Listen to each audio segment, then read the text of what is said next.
ಎಲ್ಲರಿಗೂ ನಮಸ್ತೆ. ಸಂಜೆವಾಣಿಗೆ ಸ್ವಾಗತ. ನಾನು Mamatashri Ainapur. Bigg Boss Kannada season 12ರಲ್ಲಿ ಸದ್ಯ ಫಿನಾಲೆ ವಾರ ನಡೀತಿದೆ.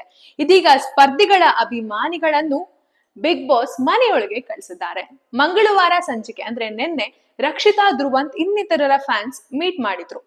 ಇಂದು ಗಿಲ್ಲಿ ನಟ ಅವರ ಫ್ಯಾನ್ಸ್ ನ ಭೇಟಿಯಾಗಲಿದ್ದಾರೆ. ಗಿಲ್ಲಿಯದ್ ಯಾಕೆ ಅಂತ ಹೇಳಿದ್ರೆ ಅದೊಂದು ವಿಶೇಷ ಅಭಿಮಾನವನ್ನ ನಾವು ನಿಮ್ಗೆ ಈ ಕ್ಷಣದಲ್ಲಿ ತಿಳಿಸ್ತಿದ್ದೀವಿ. ಇಂದಿನ ಸಂಚಿಕೆಯ ಪ್ರೋಮೋ ರಿಲೀಸ್ ಆಗಿದೆ. ಪ್ರೋಮೋದಲ್ಲಿ ಗಿಲ್ಲಿ ನಟ ಅವರನ್ನು ಅಭಿಮಾನಿಗಳು ಮೀಟ್ ಮಾಡಿದ್ದಾರೆ. ವೀಕ್ಷಕರು ಈ ಸಂಚಿಕೆಗಾಗಿ ಬಹಳ ಕಾತುರತೆಯಿಂದ ಕಾಯ್ತಿದ್ರು. ಅಭಿಮಾನಿಗಳ ಮುಂದೆ ಗಿಲ್ಲಿ ಏನೆಲ್ಲ ಡೈಲಾಗ್ ಹೊಡಿಬಹುದು, ಹೇಗೆಲ್ಲ ಬಿಹೇವ್ ಮಾಡ್ಬೋದು ಅನ್ನೋ ನಿರೀಕ್ಷೆ ಸಹ ಇತ್ತು. ಇದೀಗ ಅವಕ್ಕೆಲ್ಲ ತೆರೆ ಬಿದ್ದಿದೆ. ಗಿಲ್ಲಿ ನಟನನ್ನ ಫ್ಯಾನ್ಸ್ ಆದರದಿಂದ ಬರಮಾಡಿಕೊಂಡಿದ್ದಾರೆ. ಗಿಲ್ಲಿ ಕೂಡ ಮಸ್ತ್ ಡೈಲಾಗ್ ಹೇಳಿ ಜನರನ್ನ ನಕ್ಕು ನಗಿಸಿದ್ದಾರೆ.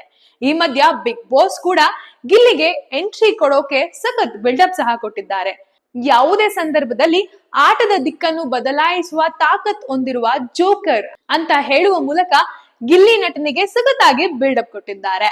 ಅತ್ತ ಗಿಲ್ಲಿ ನಟ ಮೀಟರ್ ಇದ್ರೆ ಲಡಾಯಿಸು, ಮುಂದೆ ಬಂದ್ರೆ ಉಡಾಯಿಸು, ಜೊತೆಯಲ್ಲಿದ್ದು ಕಟಾಯಿಸಬೇಡ ಅಂತ ಪಂಚ್ ಡೈಲಾಗ್ ಹೊಡೆಯೋದ್ರ ಮುಖಾಂತರ ಅಭಿಮಾನಿಗಳನ್ನ ರಂಜಿಸಿದ್ದಾರೆ. ಅಭಿಮಾನಿಗಳ ಪ್ರೀತಿಗೆ ಸೋತ ಗಿಲ್ಲಿ, ನಾನು ಎಮೋಷನಲ್ ಆಗಿಬಿಟ್ಟೆ.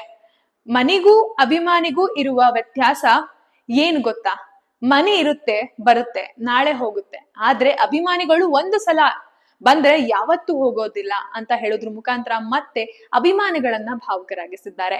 ಈ ವೇಳೆ ಅಭಿಮಾನಿಯೊಬ್ಬ ಭುಜದ ಮೇಲೆ ಗಿಲ್ಲಿ ನಟನ ಟ್ಯಾಟೋ ಹಾಕಿಸಿಕೊಂಡು ಬಂದಿದ್ದಾರೆ. ಇದನ್ನು ಕಂಡು ಗಿಲ್ಲಿ ಭಾವುಕರಾಗಿದ್ದಾರೆ. ಮನೆಯೊಳಗೆ ಹೋಗಿ ಇತರ ಸ್ಪರ್ಧಿಗಳ ಬಳಿಯೂ ಅದನ್ನು ಹೇಳಿಕೊಂಡು, ಟ್ಯಾಟೋ ನೋಡಿ ನಾನು ಒಂದು ಕ್ಷಣ ಸೈಕ್ ಆಗ್ಬಿಟ್ಟೆ ಅಂತ ಹೇಳಿ ಎಲ್ಲರನ್ನ ಮಂತ್ರ ಮುಗ್ಧನಾಗಿಸಿದೆ. ಇದರ ಸಂಪೂರ್ಣ ಸಂಚಿಕೆ ಇಂದು ಪ್ರಸಾರವಾಗುತ್ತೆ. ಇದರಲ್ಲಿ ಗಿಲ್ಲಿ ನಟ ಹಾಗೆ ಅಭಿಮಾನಿಗಳ ಇಂಟ್ರಾಕ್ಷನ್ ಯಾವ ರೀತಿ ಇರುತ್ತೆ ಅದನ್ನ ನೀವೇ ಕಾದ್ ನೋಡ್ಬೇಕು. ಗಿಲ್ಲಿ ನಟನ ಆಟ ನಿಮ್ಗಿಷ್ಟನಾ? ಕಮೆಂಟ್ ಮಾಡಿ ಹಾಗೆ ಲೈಕ್ ಮಾಡಿ. ಮತ್ತಷ್ಟು ಅಪ್ಡೇಟ್ಗಾಗಿ ನೋಡ್ತಾ ಇರಿ ಸಂಜೆವಾಣಿ.